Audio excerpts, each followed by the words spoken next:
So అలాగే ఈ update అనేది ఏదైతే ఉందో ఈ అప్డేట్ అనేదానికి కూడా మనం ఐడి ఇచ్చి చేయాలంటే అది కూడా మనం ఇంప్లిమెంట్ చేయొచ్చు. సో ఏ విధంగా ఇంప్లిమెంట్ చేస్తాము అది చేయాలంటే, సో దాన్ని మనం ఏం చేద్దామంటే సపరేట్ మెథడ్గా ఇద్దాం. సో సేమ్ మెథడ్ని నేను ఇంకోటి కాపీ పేస్ట్ చేసుకుంటున్నాను. అయితే మెథడ్ నేమ్స్ సేమ్ ఉండకూడదు కాబట్టి మనం ఏం చేద్దామంటే ఈ మెథడ్ నేమ్ని చేంజ్ చేసేద్దాం.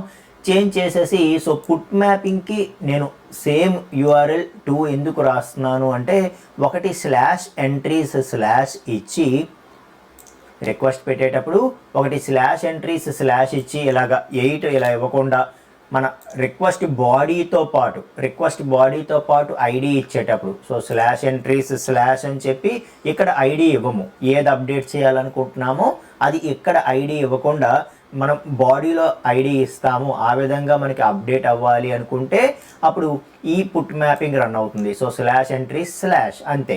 ఓకే, అలా కాకుండా ఇప్పుడు ఇక్కడ మనం ఐడి ఇచ్చినా ఇవ్వకపోయినా ఇక్కడ పట్టించుకోవద్దు. నేను ఇక్కడ యూఆర్ఎల్లోనే ఐడి ఇవ్వాలనుకుంటున్నాను. ఏదైతే మనకి రిమైనింగ్వి ఉన్నాయో మనం గెట్ ఎంట్రీ కావచ్చు లేకపోతే డిలీట్ ఎంట్రీ కావచ్చు, ఏదైతే మనం ఐడితో పాటు మనం కాన్ఫిగర్ చేసామో ఆ విధంగా నేను వర్క్ అవ్వాలి అనుకుంటున్నాను. సో ఆ విధంగా వర్క్ అవ్వాలి అనుకుంటున్నప్పుడు మనం ఏం చేస్తాము, ఆటోమేటిక్గా ఇక్కడికి ఒక ఐడి వస్తుంది, దాన్ని పాత్ వేరియబుల్ అంటాము. సో పాత్ వేరియబుల్ అని ఏం చేస్తామండి, సో పాత్ వేరియబుల్ అని చెప్పి ఒక ఐడి తీసుకుంటాము. ఐడి తీసుకొని ఆ ఐడికి ఇక్కడ పైన ఏదైతే మన పాత్ వేరియబుల్ ఉందో ఆ పాత్ వేరియబుల్ని దీనికి ఇచ్చేస్తాం. అయితే ఇక్కడ చూస్తే మనకి పాత్ వేరియబుల్ కావాలి, అలాగే రిక్వెస్ట్ బాడీ కూడా కావాలి, రెండు కావాలి. ఎందుకు రెండు కావాలంటే మనం రిక్వెస్ట్ పెట్టేటప్పుడు యూఆర్ఎల్తో పాటు ఐడి ఇస్తాము కాబట్టి మనకి ఇక్కడ ఐడి వస్తుంది కాబట్టి పాత్ వేరియబుల్ కావాలి. ఓకే, అలాగే మనం బాడీ కూడా ఇస్తున్నాం కదా, మరి రిక్వెస్ట్ బాడీ కూడా ఇస్తున్నాం కదా. సో ఈ రిక్వెస్ట్ బాడీ అనేది ఒక వేరియబుల్కి వెళ్ళాలి కదా, అది స్టోర్ చేయడం కోసం ఇది కావాలి. ఓకే, సో బాడీ పంపిస్తున్నాము, అలాగే ఐడి కూడా పంపిస్తున్నాము. పాత్ వేరియబుల్ ద్వారా ఐడి కూడా పంపిస్తున్నాము కాబట్టి రెండు కావాలి. సో ఫస్ట్ మనం ఏం చేస్తాము, ఈ ఐడి ఏదైతే ఉందో దీంతో ఉన్న ఎంట్రీని ముందు మనం ఫైండ్ అవుట్ చేసేస్తాం. ఓకే, ఫర్ ఎగ్జాంపుల్ ఎంట్రీ 1 అంటాను నేను. ఎంట్రీ 1 అంటాను. ఎందుకు ఎంట్రీ 1 అంటున్నాను, ఆల్రెడీ ఇక్కడ మనం ఆర్గ్యుమెంట్లో ఎంట్రీ అన్న వేరియబుల్ వాడేసాం కాబట్టి మళ్ళీ సేమ్ ఎంట్రీ అని ఇవ్వకూడదు కాబట్టి ఎంట్రీ 1 అంటున్నాను. అంటూ entry service dot find by ID of ID. ఈ ఐడి ఉన్నటువంటి ఎంట్రీని ఫస్ట్ మనం ఫైండ్ అవుట్ చేసాము. సో యాక్చువల్గా డేటాబేస్ నుండి వచ్చినటువంటి ఎంట్రీ ఇందులో ఉంది, ఎంట్రీ 1లో. Okay, so entry 1 is from DB. So డేటాబేస్కి చెందినటువంటి ఎంట్రీ అన్నమాట ఇది. ఓకే, అలా కాకుండా ఇక్కడ ఎంట్రీ ఏదైతే వేరియబుల్ ఉందో ఇక్కడ ఏముంది, ఇక్కడ మనం అప్డేట్ చేయాల్సినటువంటి డేటా ఉంది. సో ఇప్పుడు మనం ఏం చేయాలి, ఏదైతే డేటాబేస్ నుండి ఎంట్రీ అన్నది మనం రిట్రీవ్ చేసామో ఇందులో ప్రతి దాంతో కూడా అప్డేట్ చేయాలి. ఓకే, సో ఇక్కడ మనం అప్డేటెడ్ వాల్యూస్ ఇస్తున్నాం కదా, ఇది డేటాబేస్ నుండి వచ్చినటువంటిది కదా. ఇప్పుడు ఏం చేయాలి, ఈ ఎంట్రీ 1లో ఉండేటటువంటి డేట్ ఏముంది అనేది చూసుకొని ఇక్కడ మనం ఇస్తున్న ఈ డేట్తో అది అప్డేట్ చేయాలి. ఎందుకు, ఇక్కడ మనం ఇస్తున్నవన్నీ కూడా అప్డేటెడ్ వాల్యూస్. సో ఇవి వెళ్ళి వీటిలో వాల్యూస్కి సెట్ అవ్వాలి. ఎంట్రీ 1లో ఉండే ఎంట్రీ డేట్కి మనం రిక్వెస్ట్లో పంపిస్తున్నటువంటి ఎంట్రీ డేట్ సెట్ అవ్వాలి. అలాగే ఎంట్రీ 1లో ఉండేటటువంటి డిస్క్రిప్షన్కి మనం ఇక్కడ రిక్వెస్ట్ బాడీలో ఇచ్చినటువంటి డిస్క్రిప్షన్ సెట్ అవ్వాలి.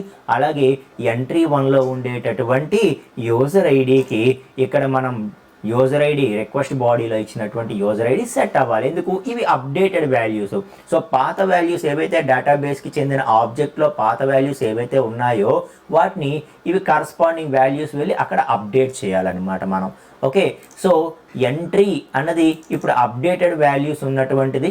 రిక్వెస్ట్ బాడీ ఇందులోకి వస్తుంది కాబట్టి ఎంట్రీలో అప్డేటెడ్ వాల్యూస్ ఉన్నాయి. ఎంట్రీ 1 అనేది డేటాబేస్ నుండి తీసుకున్నటువంటిది.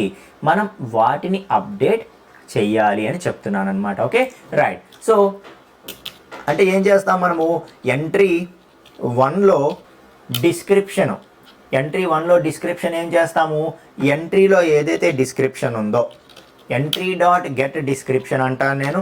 Okay so entry dot get description అంటే రిక్వెస్ట్ బాడీ నుండి ఇక్కడికి ఏదైతే డిస్క్రిప్షన్ వచ్చిందో, అంటే ఇక్కడ నుండి ఫర్ ఎగ్జాంపుల్ ఇది ఏదైనా చేంజ్ చేద్దాం మనం, అప్డేట్ యూజింగ్ పాత్ వేరియబుల్ అని ఒకటి ఎక్స్ట్రా టెక్స్ట్ యాడ్ చేస్తున్నాను. ఓకే ఎక్స్ట్రా టెక్స్ట్ అనేది యాడ్ చేస్తున్నాను. సో యాడ్ చేసి ఇప్పుడు ఈ డిస్క్రిప్షన్ ఏదైతే ఉందో, మన రిక్వెస్ట్ బాడీతో పాటు ఉన్న డిస్క్రిప్షన్ ఏదైతే ఉందో అది దీనికి వస్తుంది. సో దాన్ని నేను తీసుకుంటాను, ఎంట్రీ డాట్ గెట్ డిస్క్రిప్షన్ అంటాను. సో ఆ అప్డేటెడ్ వస్తుంది, దాన్ని తీసుకువెళ్ళి ఈ డేటాబేస్ నుండి వచ్చినటువంటి ఎంట్రీ 1లో డిస్క్రిప్షన్కి సెట్ చేసేస్తాను. అప్పుడు ఏమవుతుంది, ఇక్కడ ఏదైతే డిస్క్రిప్షన్ ఉందో దానికి బదులుగా ఎంట్రీ 1లో ఏదైతే డిస్క్రిప్షన్ ఉందో దానికి బదులుగా ఇది వెళ్ళి అప్డేట్ అయిపోతుంది అనమాట. అర్థమవుతుందా? So entry 1 dot set entry date కూడా ఏం చేస్తాం మనము, ఎంట్రీలో ఏదైతే ఎంట్రీ డేట్ ఉందో అది మనకి రిక్వెస్ట్ బాడీలో వచ్చినటువంటి ఎంట్రీ డేట్ ఏదైతే ఉందో దాన్ని గెట్ చేసి డేటాబేస్లో ఉండే ఎంట్రీకి ఇచ్చేస్తాము. ఓకే అలాగే entry 1 dot set user ID, మనం ఐడి ఎలాగో మార్చకూడదు. ఓకే ఐడి అనేది యూనిక్ కాబట్టి సో దాన్ని ఎప్పుడు మనం టచ్ చేయము. Okay so set user ID అంటున్నాను నేను. సో సెట్ యూజర్ ఐడి అని చెప్పి entry dot get user ID so user ID కూడా సెట్ చేసేసాం. సో రిమైనింగ్ 3 ఫీల్డ్స్ కూడా అప్డేటెడ్ వాల్యూస్ ఏవైతే వస్తున్నాయో మనకి రిక్వెస్ట్ బాడీ నుండి వాటిని తీసుకువెళ్ళి రిక్వెస్ట్ బాడీ తాలూకా ఆబ్జెక్ట్ నుండి తీసుకువెళ్ళి డేటాబేస్ తాలూకా ఆబ్జెక్ట్కి ఈచ్ అండ్ ఎవ్రీ ఫీల్డ్ మనం అప్డేట్ చేస్తాం. నౌ ఎంట్రీ 1లో అప్డేటెడ్ వాల్యూస్ ఉన్నాయి. ఇప్పుడు సింపుల్గా ఏం చేస్తాము, ఎంట్రీ 1ని entry service dot update entry చేసేస్తే ఎంట్రీ 1ని అప్పుడు డేటాబేస్లో అప్డేషన్స్ అయిపోతాయి. అర్థమవుతుందా? సో మనం ఇప్పుడు ఏం చేద్దాం అయితే ఒకసారి రన్ చేసి చెక్ చేసేద్దామా. So run as spring boot app.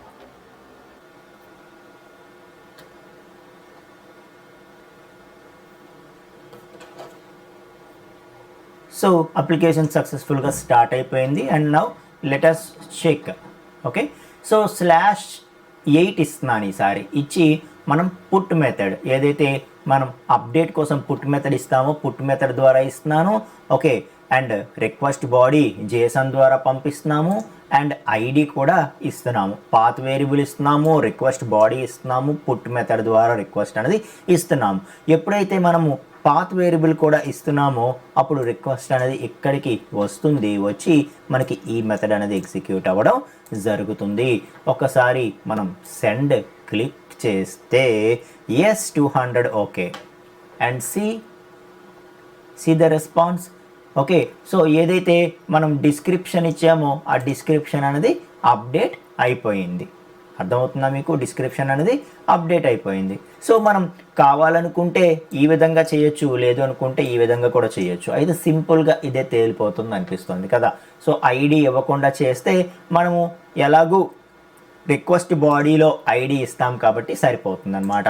లేదు మనం రిక్వెస్ట్ బాడీలో ఇప్పుడు ఐడి ఇవ్వక్కర్లేదా, ఇక్కడ ఆల్రెడీ ఐడి ఇస్తున్నాం కాబట్టి మనం ఐడి ఇవ్వక్కర్లేదా అంటే ఇవ్వక్కర్లేదు నిజానికి. ఇక్కడ చూడండి ఫర్ ఎగ్జాంపుల్ 3 మారుస్తాను నేను. సో సెండ్ అంటాను అంటే మనం ఇక్కడ ఐడి ఇవ్వకపోయినా సరే మారిపోయింది, యూజర్ ఐడి 3 అయిపోయింది. ఇప్పుడు ఇక్కడ ఒకసారి మనం డేటాబేస్లో చెక్ చేస్తే S update using path variable చేస్తున్నాము అండ్ యూజర్ ఐడి 3 అయిపోయింది. అర్థమవుతుందా?